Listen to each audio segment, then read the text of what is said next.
नमस्कार दोस्तों, आप सभी को 11 क्लास में स्वागत है। और आज जो है क्लास 10th का रिवीजन सीरीज का लेक्चर नंबर 2 जो फिजिक्स का है, और इसको हम आज कंटिन्यू करते हैं। हम उम्मीद करते हैं कि आपको लेक्चर नंबर 1 से बहुत ज़्यादा सीखने को मिला होगा, और आप इस लेक्चर को कंटिन्यू रखिएगा, बीच में कभी गैप मत करिएगा, क्योंकि आपको ये बोर्ड में अच्छा मार्क्स दिलाने में बहुत महत्वपूर्ण काम योगदान देने वाला है। तो आप इसको ध्यान में रखते हुए अपने भाई बहन, जितने भी हमारे भाई बहन हैं, वो सारे लोग इस वीडियो को देखें, और नेक्स्ट इसके बाद जो आएगा वीडियो उसको भी देखें। कंटिन्यू इस सीरीज को आप लोग जो है देखते रहिए, और देखते देखते जो है आप लोग का अच्छा मार्क्स साइंस में और मैथ में आ जाएगा। अभी हम लोग के पास काफ़ी समय है, और काफ़ी समय है, लेकिन इसके यूज जो है वो हम लोग सही ढंग से करना है। जैसे जितना हम पढ़ा रहे हैं उसका आप घर पर रिवीजन करिए, कुछ क्वेश्चन लगाइए, जो क्वेश्चन नहीं आता है हमको कमेंट में लिख के दिखाइए, हम बताएंगे क्वेश्चन को, ठीक है। तो आज जो है हम लोग स्टार्ट करते हैं, कंटिन्यू करते हैं इस सीरीज को। तो हम जो कल क्वेश्चन जो दिए थे दोस्तों, वो क्वेश्चन में कल बताए थे कि ये जो क्वेश्चन जो दिए थे शायद कोई बच्चे बनाए होंगे, कोई नहीं बनाए होंगे। जैसे हम बोले थे कि ये R1 है, ये R2 है, और यहाँ पर R3 है, और ये आपको करंट है, ये आपको वोल्टेज है, और आपसे हम ऑप्शन दिए थे बहुत सारा। तो आप ये जो क्वेश्चन जो है, क्वेश्चन बहुत अच्छा क्वेश्चन था, जो बोर्ड में हमेशा पूछते रहता है। तो आप ध्यान दीजिएगा कि ये थीटा मान लीजिए 1 है, ये थीटा 2 है, और ये थीटा जो है वो आपको 3 है। बस इसको अच्छा समझिएगा। जैसे आप जानते हैं कि कभी भी आप स्लॉप निकालते हैं किसी भी ग्राफ का, तो स्लॉप इक्वल टू का होता है टेन थीटा होता है, और टेन थीटा इक्वल मतलब का होता है परपेंडिकुलर अपॉन बेस होता है। तो इसका मतलब क्या है कि जैसे जैसे आप थीटा को बढ़ाइएगा, वैसे वैसे जो है वह स्लॉप भी बढ़ते चल जाएगा। क्योंकि हम जानते क्या हैं, जैसे आप जानते हो जो थीटा का वैल्यू जो है, जैसे आप 0 डिग्री देख लीजिएगा, 30 डिग्री देख लीजिएगा, 45 डिग्री, 60 डिग्री, और इसके बाद 90 डिग्री। जैसे जैसे आप थीटा को बढ़ाइएगा, वैसे वैसे जो वैल्यू भी है, तो इसका जो वैल्यू भी है वो भी क्या करता है, इंक्रीज करता है। क्योंकि जानते हैं कि जो साइन 0 का मान, साइन 30 का मान, साइन 45 का मान, जैसे इसका जो मान जो होता है वो धीरे धीरे मतलब बढ़ते चल जाता है, मतलब इसका वैल्यू जो है क्या कर रहा है, बढ़ने चल जा रहा है। तो जब बढ़ रहा है तो इसका मतलब क्या है कि थीटा का वैल्यू बढ़ते चल जा रहा है। तो हम एक सिंपल भाषा यदि आप लोग को बताएं हम, तो स्लॉप जो होता है वह VI कैरेक्टरिस्टिक में, ध्यान दीजिए अच्छा से सर, स्लॉप इक्वल टू का होता है सर, तो स्लॉप इक्वल टू होता है टेन थीटा, और टेन थीटा मतलब परपेंडिकुलर मतलब कि V/I होता है, ठीक है, V/I होता है। और V/I ध्यान दीजिए अच्छा से। और हम पढ़े हैं ओम्स लॉ में कि सर ओम्स लॉ क्या होता है कि ओम्स लॉ जो हम लोग पढ़े हैं कि V इक्वल टू होता है sir, V equal to IR होता है, ठीक है। और हम लोग लिख सकते हैं कि I इक्वल टू का होगा, सॉरी R इक्वल टू का लिख सकते हैं, तो V/R लिख सकते हैं, V/I लिख सकते हैं। तो ये क्या है मेरे दोस्तों, यहाँ पर V/R जो वैल्यू है क्या है, रेजिस्टेंस है। तो याद रखिएगा कि कभी भी जो है वह VI ग्राफ में, VI कैरेक्टरिस्टिक जो ग्राफ जो है, VI ग्राफ में जो है वह स्लॉप जो आता है वो क्या आता है, रेजिस्टेंस आता है, ठीक है। इसका मतलब क्या है कि जैसे जैसे आप थीटा बढ़ाएंगे वैसे वैसे R का वैल्यू भी बढ़ते चल जाएगा। तो इसको फाइनली जब हम आंसर इसको देखेंगे, तो मतलब कि थीटा जो, ध्यान दीजिए अच्छा समझिएगा, जो थीटा 3 जो है वो सबसे बड़ा है, और थीटा 2 उससे भी 1 से बड़ा है। मतलब सबसे बड़ा कौन हुआ, 3 हुआ, उसके बाद कौन हुआ, 1 हुआ। तो इसका मतलब क्या है कि जो R3 जो है वो क्या है, बड़ा है किससे, R1 से, सॉरी R2 से, इसके बाद R1 से। ये आपको फाइनल आंसर हुआ। जो ऑप्शन में आपको जो दिख रहा होगा आंसर, आप लोग टिक कर लीजिएगा। ये बहुत अच्छा क्वेश्चन है, जो हमेशा एग्जाम में जो है वो बोर्ड पूछते रहता है, इसको आप ध्यान में रखिएगा। तो आगे समझिए, यानी सिंपल बात इसमें हम एक बार ओवरव्यू हम लोग बताएं। तो ओवरव्यू इसमें क्या है कि जैसे जैसे आप थीटा का वैल्यू बढ़ाइएगा, वैसे वैसे R का वैल्यू बढ़ाएगा। क्योंकि जो थीटा जो है वो डिपेंड किस पर कर रहा है, R पर कर रहा है। मतलब कि slope equal to tan theta मतलब V/R, और R जो है वो थीटा पर डिपेंड कर रहा है। जैसे जैसे आप थीटा बढ़ाइएगा वैसे वैसे R का वैल्यू बढ़ते चल जाता है। ये आपको ऑप्शन में दिखेगा, तो आप लोग माप दीजिएगा। चलिए आगे पढ़ते हैं। तो हम लोग जो है कल हम लोग ओम्स लॉ पर हम लोग बात कर लिए थे, पैरेलल स्विच के बारे में हम लोग बात कर लिए थे। आज जो है वो बहुत 2-4 पॉइंट बचा हुआ है कि जैसे हम लोग अब इसमें पढ़ते क्या हैं, हीट के बारे में पढ़ते हैं। हीट एनर्जी के बारे में हम लोग पढ़ते हैं, ठीक है। देखिए यहाँ पर जो हीट एनर्जी जो होता है, अच्छा से समझिएगा कि हीट एनर्जी जो होता है वो क्या होता है कि H इक्वल टू हम लिखते हैं VIT, ठीक है, VIT, ध्यान दीजिएगा अच्छा से। और ध्यान दीजिएगा VIT होता है, इसके बाद यहाँ हम अच्छा से लिखे थे, यानी H इक्वल टू VIT हो गया, एगो V square by R into T होता है, एगो I square R into T होता है। यही 3 फार्मूला आप लोग का यूज करना है कहीं भी हीट निकालने में। मतलब कि हीट इक्वल लिखेगा V I T V square by R into T I square R into T. ये जो है आपको हीट निकालने का फार्मूला है, जो आपको बहुत इंपॉर्टेंट है, जो हमेशा क्वेश्चन में पूछ रहता है कि हीट निकालिए। कभी आपको 3 चीज़ देगा, मतलब ये आपस में सब बराबर है, ऐसा समझिएगा, ये सब आपस में बराबर है। तो तीनों फार्मूला सेम है, बस तीनों का क्या है अलग अलग, मतलब कि अलग अलग क्वेश्चन में जो इसका यूज है। मतलब भी कहीं दे देगा आपको तो आई फाइंड करना पड़ेगा, कहीं आपको टाइम देगा भी देगा और एज दे देगा तो आपको आई फाइंड करना पड़ेगा, कहीं पर आपको आई देगा टी देगा और एज दे देगा तो आपको इसमें भी फाइंड करना पड़ेगा। तो आप लोग इसको बहुत इंपॉर्टेंट फार्मूला, इसका आप लोग कहीं कॉपी में ना लिख लीजिएगा। और लास्ट जो टॉपिक जो पढ़ना होता है इसको बोलते हैं पावर। पावर में बस सिंपल चीज़ है कि आपको टी को हटा दीजिएगा, मतलब वी आई, इसके बाद वी स्क्वायर बाई आर, इसके बाद आई स्क्वायर बाई आर। ये 3 फॉर्मूला जो है वो किसके लिए है, पावर के लिए। इसको आप लोग ध्यान में रखिएगा, ठीक है। ये 3 चीज़ आप लोग जो है वह रट लीजिएगा, मतलब कि हीट निकालने के लिए और पावर निकालने के लिए। चलिए इसको हम इरेज करते हैं, ठीक है। अब जो है कुछ हम लोग क्वेश्चन लेते हैं और क्वेश्चन में हम लोग को बताते हैं कि कैसे बनाना होता है। जैसे देखिए कहीं आपको पावर निकालना है तो कैसे निकालेंगे। देखिए जैसे मान लीजिए कोई को बल्ब है, ठीक है। देखिए मान लीजिए एगो बोले कि एगो बल्ब है, ठीक है। ये बल्ब जो है वो आपको 230 वोल्ट से कनेक्टेड है, ठीक है, 230 वोल्ट से कनेक्टेड है। और इसके पास जो करंट जो जा रहा है 0.5 एम्पियर जा रहा है। ये बल्ब मान लीजिए जल रहा है कुछ, ठीक है। और पूछ रहा है कि इस बल्ब के पास पावर कितना होगा, ठीक है, इस बल्ब के पास पावर कितना होगा। तो आप साफा बोलेगा सर P इक्वल टू का होता है सर VI होता है, और क्या बोलिएगा कि सर I स्क्वायर R होता है, इसके बाद क्या होता है V स्क्वायर बाई R होता है सर। लेकिन हमको पता क्या है सर, हमको पता सिर्फ V है, वोल्टेज पता है और करंट पता है। तो क्या लिखेंगे sir power equal to VI हम लोग इसमें यूज करेंगे। सर इसमें वोल्टेज कितना है तो 230 है और करंट कितना है 0.75 है। इसको आप लोग कटपुट करिएगा तो ये जो फाइनली आपको आंसर मिलने जा रहा है, ठीक है। यानी कि ये 2 बार में और यहाँ हो जाएगा 1 और 5। इसके बाद आप लोग इसको करिएगा, यानी कि ये जो होगा आपको क्या बोलते हैं 1 और इसके बाद 0.5, ठीक है। तो आपको जो है वो 1.5 मल्टीप्लाई 15 कर दीजिएगा तो ये आपको जो है वो आंसर आएगा। जो वाट आंसर किस में होगा तो वाट में होगा। अच्छा से ये बात याद रखिएगा कि पावर का एसएंट का होता है वाट होता है, ठीक है। इस प्रकार से आपको जो क्वेश्चन आपको देखने के लिए मिल जाएगा, ठीक है। उसी प्रकार क्वेश्चन और लेते हैं, बातें हैं हम लोग। देखिए एक चीज़ और हम समझाते हैं, देखिए यहाँ पर जैसे आप लोग कभी कभी जो है वह अपना घर में जो यूज करते हैं तो आपको वाट में नहीं देता, किलो वाट में देता है। तो आप लोग अपने घर का जो इलेक्ट्रिसिटी जो आप लोग का बिल आता होगा उसमें आप लोग लिखा रहेगा कि इतना यूनिट इतना यूनिट इतना यूनिट, मतलब 5 यूनिट आप लोग घर में यूज किया, 6 यूनिट यूज किए। तो इसका मतलब क्या है, इसका मतलब सिंपल बात ये है मेरे दोस्त कि 1 किलो वाट, ध्यान दीजिए वैसे 1 kilowatt hour equal to का आता है 1 यूनिट होता है, ठीक है। 1 kilowatt hour equal to 1 unit होता है। और अच्छा से 1 यूनिट पावर क्या होगा बाबू, 1 यूनिट पावर जो होता है वह क्या होता है 3 × 10 के पावर 6 जूल होता है। मतलब कि आपके घर में 1 किलोवाट हुआ तो इसका मतलब 1 यूनिट हुआ।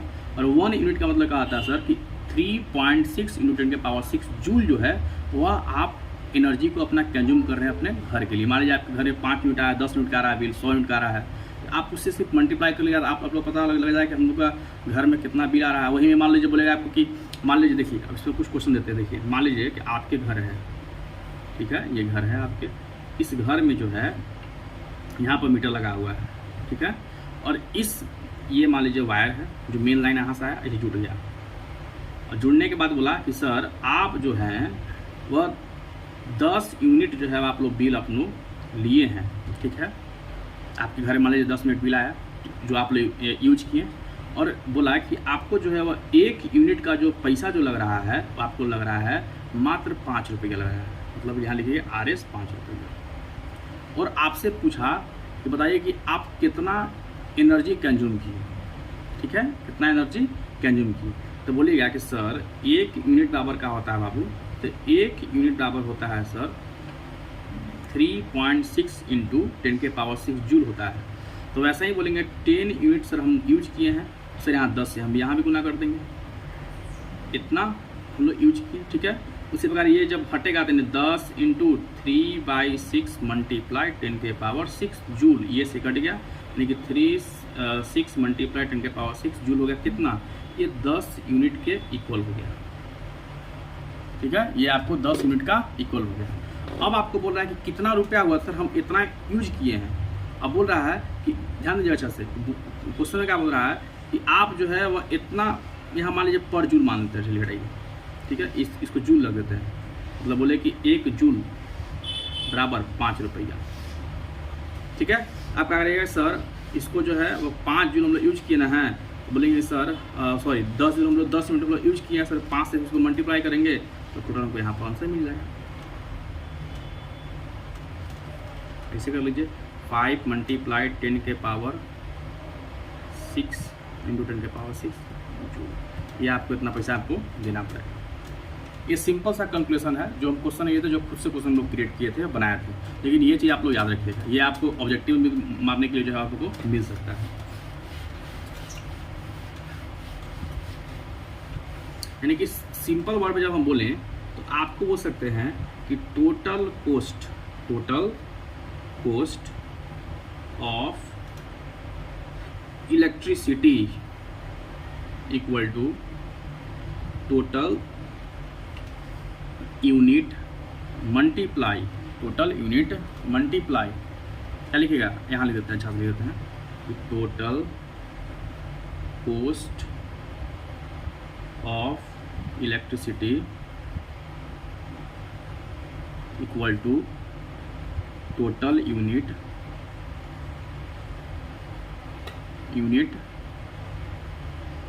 मल्टीप्लाई कोस्ट पर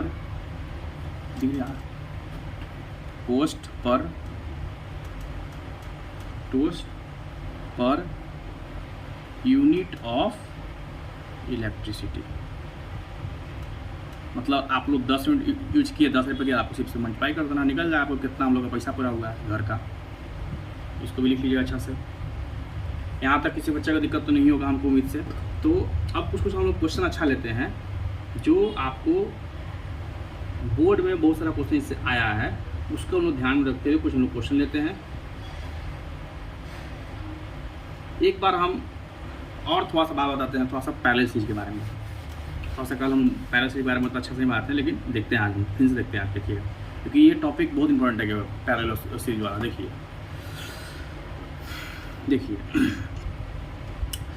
जो रेजिस्टेंस का जो कनेक्शन जो होता है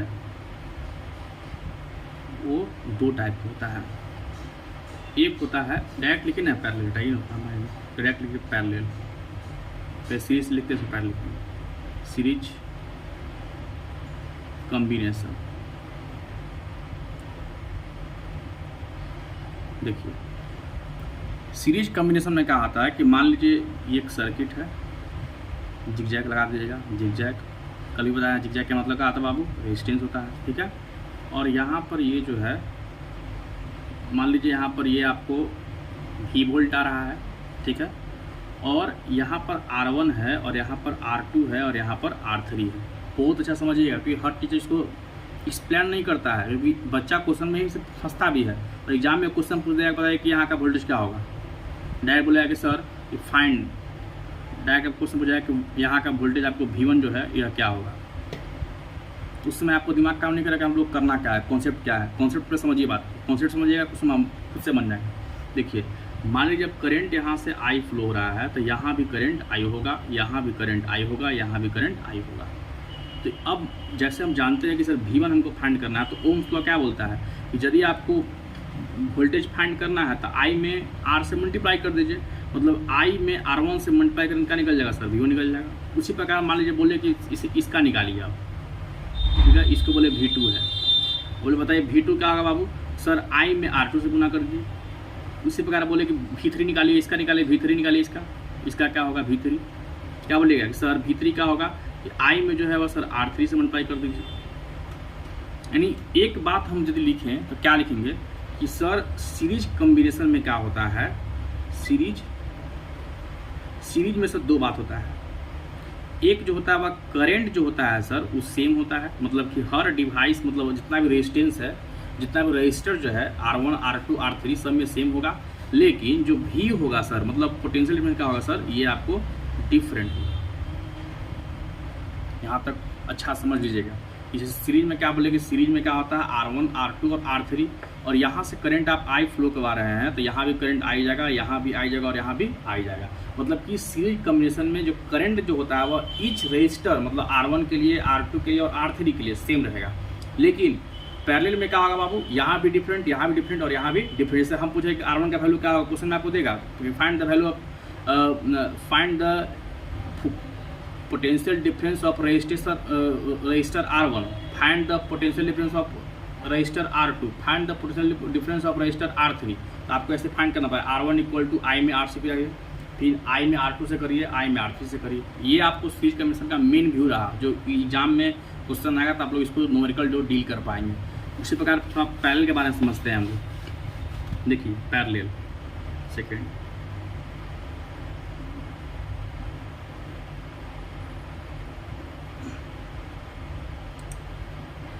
देखिए पैरेलल में क्या है, कुछ इस प्रकार होता है फिगर।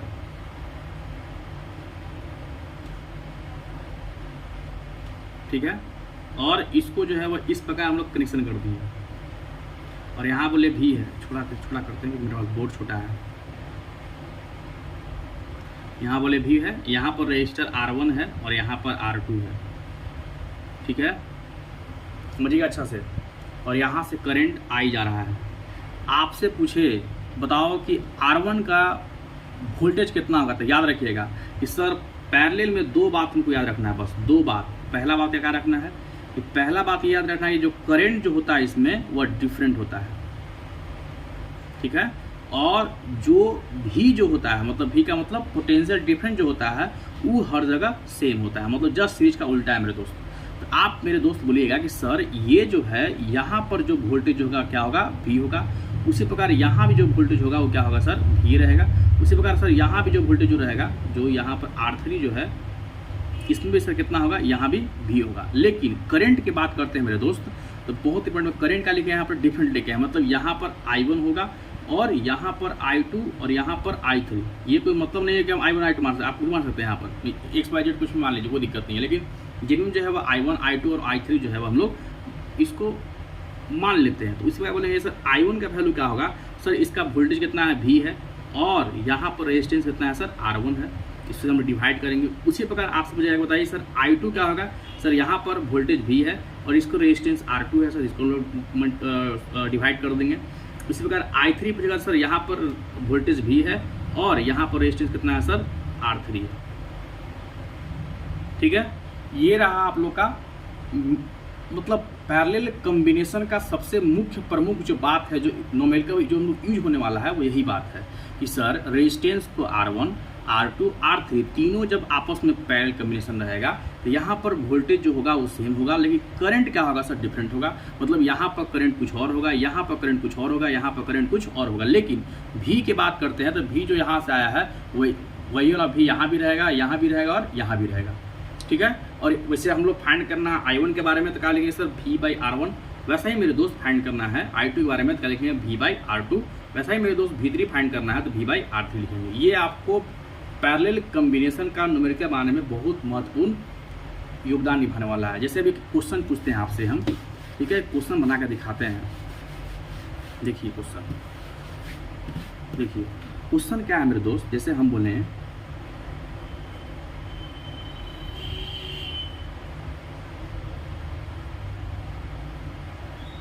चार टू दे दिया आप लोग का, देखने में थोड़ा हैवी लग रहा होगा लेकिन बहुत ईजी बन जाएगा। देखिए बोले यहाँ पर 1 है, यहाँ सॉरी 2 से मानते हैं, 2 2 2 2। ठीक है, और आपसे बोले हम कि आप जो है वह यहाँ पर वोल्टेज मान लीजिए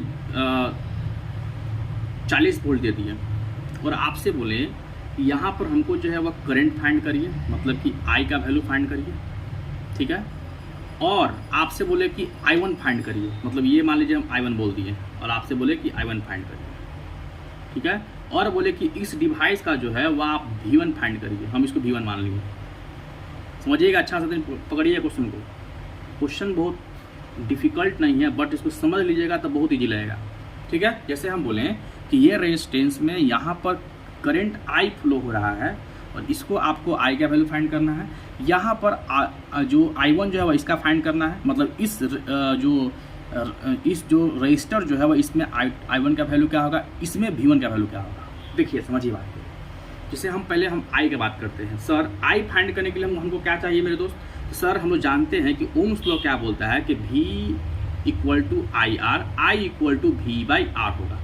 अब देखो यहाँ पर क्या है कि I फाइंड मतलब ओवरऑल करंट फाइंड करना है कि इस पूरा कनेक्शन में जो है वह पूरा सर्किट में जो है वह I का वैल्यू क्या होगा। तो आप इसमें मतलब ओवरऑल करंट फाइंड कर रहे हैं कि हम लोग यहाँ से कितना डिलीवर करंट कर रहे हैं वो हमको फाइंड करना है। तो करंट डिलीवर फाइंड करने के लिए हम लोग क्या करेंगे, पूरा मेरा सर्किट में कितना इक्विवेलेंट रेजिस्टेंस है। तो हम बताए हैं कि इक्विवेलेंट रेजिस्टेंस फाइंड करने के लिए क्या करते हैं कि सिर्फ 1/2 मतलब इसको 1 बाई करके जो है आप लोग इसको कर देना है। जैसे आप देखिए कल भी इसको हम फॉर्मूला में लिखवाए थे, इसका एलसीएम कितना होगा मेरे दोस्त 2 होगा। यहाँ पर 1, यहाँ पे 1, यहाँ भी 1, यहाँ भी 1, मतलब 1/R इक्विवेलेंट। देखिए समझिएगा अच्छा से, मतलब 1 1 1 यानी कितना होगा पड़ी 4/2 यानी कटेगा कितना जाएगा 2/1 हो गया, ठीक है। अब देखिए इसका मतलब लिखेंगे सर R इक्विवेलेंट का होगा तो क्या लिखेंगे 1/2 लिख देंगे, ये आपको ओम में होगा। अब देखिए आपको फाइंड क्या करना है मेरे दोस्त, आपको जो है वो फाइंड करना है I का वैल्यू फाइंड करना था। I इक्वल टू क्या होता है V/R। V कितना है तो V आपको जो है वह 40 वोल्ट है और करंट फाइंड करना है तो इसमें इक्विवेलेंट रेजिस्टेंस कितना है तो 1/2 है और 2 के ऊपर कितना होगा यानी कि 40 × 2/1 यानी कि 80 एम्पियर यहाँ से करंट जो है वह आपको फ्लो करते हुए दिखाई देगा, ठीक है। ये इसका आंसर क्या होगा 80 एम्पियर हो गया। यहाँ तक कोई दिक्कत किसी को है? इसको छाप लीजिएगा, इसको अब इरेज करते हैं। देखिए अब आगे समझिए, आगे के बाद क्या समझना है कि आपको आगे I1 फाइंड करना है। देखिए तो I1 कैसे फाइंड करेंगे, देखिए यहाँ से I1 फाइंड करने के लिए हम क्या जानते हैं कि सर पैरेलल कॉम्बिनेशन में सभी रजिस्टर में जो है वो वोल्टेज क्या होता है सेम होता है। मतलब कि यहाँ भी जो 40 वोल्ट जो आपको दे रहे हैं वह 40 यहाँ भी होगा, 40 यहाँ भी होगा, 40 यहाँ भी, 40 यहाँ भी होगा। तो वैसे बोले सर 40 तुमको पता है मतलब V/R होता है सर, तो V/R1 हो जाएगा। सर V कितना है सर 40 है, R1 कितना है मेरे दोस्त 2 है, काटो इसको कितना आगा पड़ी आपको हो जाएगा 20 एम्पियर हो जाएगा। मतलब I1 का वैल्यू कितना हो गया 20 एम्पियर हो गया। उसी प्रकार आपसे बोले सर V1 क्या होगा, तो अभी जस्ट बोले हैं बाबू हर रजिस्टर में पैरेलल कॉम्बिनेशन में जो है आपको वैल्यू जो होता है वह वोल्टेज का क्या होता है सेम होता है। मतलब यहाँ भी सेम, यहाँ भी सेम, यहाँ भी सेम, मतलब 40 आप यहाँ से दे रहे हैं तो 40 यहाँ भी रहेगा, 40 यहाँ भी, 40 यहाँ भी, 40 यहाँ भी। तो बोलेंगे सर V1 का जो वैल्यू होगा सर चुपचाप अपने मन से लिखेंगे 40 वोल्ट होगा। बहुत अच्छा क्वेश्चन था ये, और एग्जाम में जो है वह मैक्सिमम क्वेश्चन जो है बच्चे से गलती होते हैं, लेकिन हम अच्छे से बताने की कोशिश किए हैं। शायद आप लोग को अच्छा लगेगा, तो समझ में तो आना ही चाहिए, क्योंकि हमको ऐसा लग रहा है क्वेश्चन बहुत डिफ़िकल्ट नहीं था, इजी था। हम अच्छे से बताने की कोशिश किए हैं, अच्छे से डील किए हैं, लेकिन कॉन्सेप्ट को समझ लीजिएगा तो हो जाएगा। सिंपल बात याद ये रखना है कि पैरेलल में जो होता है वो वोल्टेज डिफरेंट होता है, करंट सेम होता है। सीरीज में क्या होता है करंट डिफरेंट, वोल्टेज सेम होता है। चलिए और दो चार बातें हम लोग जो है वो इस लेक्चर में हम लोग पढ़ते हैं। देखिए 1-2 क्वेश्चन और लेते हैं, डील करते हैं, बाकी ये कुछ चैप्टर में रखा नहीं है।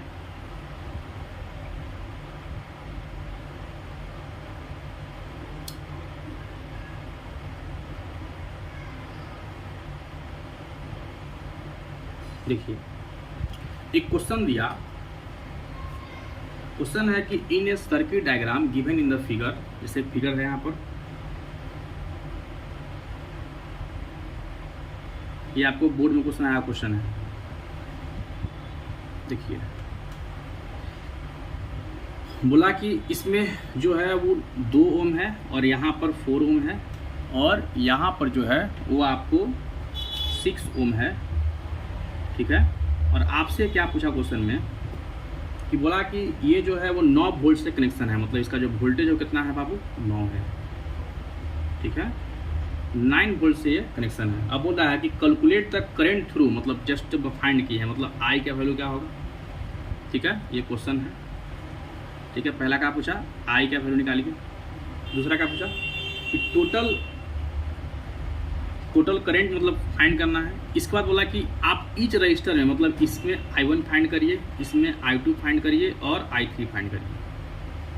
ठीक है, देखिए अच्छा समझिएगा, मतलब कि I1 फाइंड करना है मेरे दोस्त आपको, उसी प्रकार I2 फाइंड करना है, उसी प्रकार I3 फाइंड करना है, उसी प्रकार जो है आगे देखिए क्या बोला है कि टोटल रेजिस्टेंस कितना का मतलब R इक्विवेलेंट फाइंड करना है। बहुत ईजी क्वेश्चन है कि नहीं क्वेश्चन है, जस्ट बताएं क्वेश्चन को हम। ये सारा क्वेश्चन जो है वो सारा बात जो है कल आप लोग फाइंड करके बताइएगा। मतलब 9 वोल्ट से कनेक्शन है, यहाँ पर 2 ओम है, यहाँ पर 4 ओम है, यहाँ पर 6 ओम है। आपको पहले I फाइंड करना है, इसके बाद I2 फाइंड करना है, I3 फाइंड करना है और I1 फाइंड करना है। इसके बाद फिर आप लोग का इक्विवेलेंट रेजिस्टेंस फाइंड करना है। अभी जस्ट बताया क्वेश्चन को, आप लोग इसको क्वेश्चन लिख लीजिए और कल आपको ये इस क्वेश्चन को जो है हम लोग को जवाब दीजिएगा या कमेंट में आप लोग अपना आंसर लिख सकते हैं, कोई दिक्कत की बात नहीं है। फिर इसके बाद कल हम इसको बताएंगे फिर से। ठीक है मेरे दोस्त, इसको आप लोग छाप लिए क्वेश्चन को। देखिए कि हम लोग सीरीज का हम लोग कुछ बात कर देते हैं। सीरीज के हम लोग इग्नोर क्या करेंगे, देखिए जैसे हम बोलें यहाँ भी 2 है, चलिए फिर 4 मानते हैं, 4 है 4 है 4 है और यहाँ बोल दिए यहाँ पर जो है वो आपको 80 वोल्ट है। और आपसे बोले कि आप जो है वह करंट फाइंड करिए, मतलब इस रजिस्टर में करंट कितना होगा और इस रजिस्टर में वोल्टेज कितना होगा, V1 फाइंड करना है।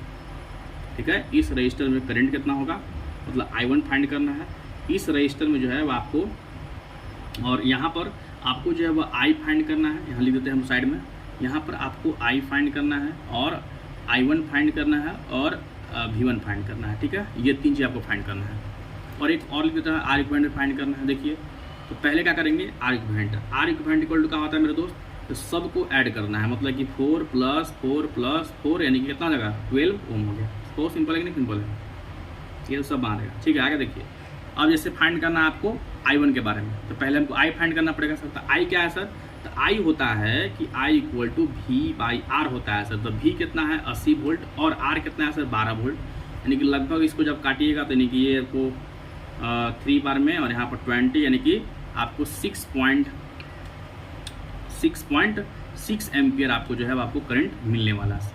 आगे समझिएगा, मतलब कि I = क्या आ गया मेरे दोस्त, यहाँ लिख देते हैं I = जाएगा 6.6 एम्पियर आ गया। ठीक है, अब आगे समझिए, आगे आपको फाइंड करना है I1 के बारे में। तो सर हम जानते हैं कि I1 फाइंड करना है, लेकिन सर सीरीज है ये बाबू, कनेक्शन क्या है मेरे दोस्त, तो कनेक्शन जो है मेरे दोस्त वो सीरीज है। तो कनेक्शन में हम लोग ध्यान का रखते हैं कि इसमें सीरीज में क्या होता है, वोल्टेज डिफरेंट, करंट सेम। तो वोल्टेज क्या है बताओ, तो यहाँ डिफरेंट होगा लेकिन करंट क्या होगा, सेम होगा। जो करंट आएगा वही करंट यहाँ भी और यहाँ भी। तो डायरेक्ट लिखेंगे सर I1 का वैल्यू क्या आएगा मेरे दोस्त, I1 का वैल्यू क्या होगा 6.6 एम्पियर होगा। बात खत्म हो गया। ठीक है, आगे क्या फाइंड करना है, V1 फाइंड करना है। बताओ V1 क्या होगा, तो V1 = क्या था सर, तो I × R। तो I बताइए कितना है मेरे दोस्त, I कितना है, तो 6.6 है। क्योंकि हम अभी जस्ट बताया कि सर इसमें जितना होगा वो इसमें सब में सेम रहता है, क्योंकि सीरीज कम्बिनेशन है। और R कितना है, तो 4 है। डायरेक्ट लिखिए कि सर यहाँ हो जाएगा आपको 4/10 यानी कि 24 और 2 26 पॉइंट इतना वोल्ट आपको आंसर हो जाएगा। कोई दिक्कत किसी को, मतलब कि I1 का वैल्यू कितना है मेरे दोस्त 6.6 एम्पियर, V1 का वैल्यू कितना है मेरे दोस्त, तो 26.4 वोल्ट। और R इक्विवेलेंट कितना है मेरे दोस्त, तो R इक्विवेलेंट है 12 ओम आया। ये आपको क्वेश्चन जो रहा वो आपको सीरीज कम्बिनेशन के बेस पर क्वेश्चन रहा, और हमको लगता है कि शायद अब इसके बाद आप लोगों को चैप्टर में कोई डाउट नहीं होने वाला है। अब जो डाउट होगा तो हम लोग आगे देखेंगे, लेकिन अभी तक जो है वो आप लोग को बहुत अच्छा से ढंग से जो है वो चैप्टर को हम लोग क्लियर कर दिए हैं 2 लेक्चर में ही। और 2 लेक्चर में आप लोग का सफिशियंट है कि आप लोग इसके बाद क्वेश्चन लगाइए NCERT का, जो NCERT क्वेश्चन नहीं आता है वो हमको पूछिएगा, बताएंगे हम। तो अब हम लोग मिलते हैं नेक्स्ट वीडियो में, और इसके लिए आप लोग को thank you for watching my video. आप मेरा वीडियो देख रहे हैं इसके लिए बहुत बहुत धन्यवाद है सभी लोग को। सही भाई बहन, मेरा रिक्वेस्ट है कि इस वीडियो का आप लोग ज़्यादा से ज़्यादा अपने दोस्त में शेयर करें और सीखें, और सीख के जो है अपना कम्प्लीमेंट जो है वो अपना कमेंट पर लिखें कि आप लोग का वीडियो कैसा लग रहा है। इसी के साथ हम लोग लेते हैं विदा और मिलते हैं आप लोगों को नेक्स्ट वीडियो में। Thank you for all.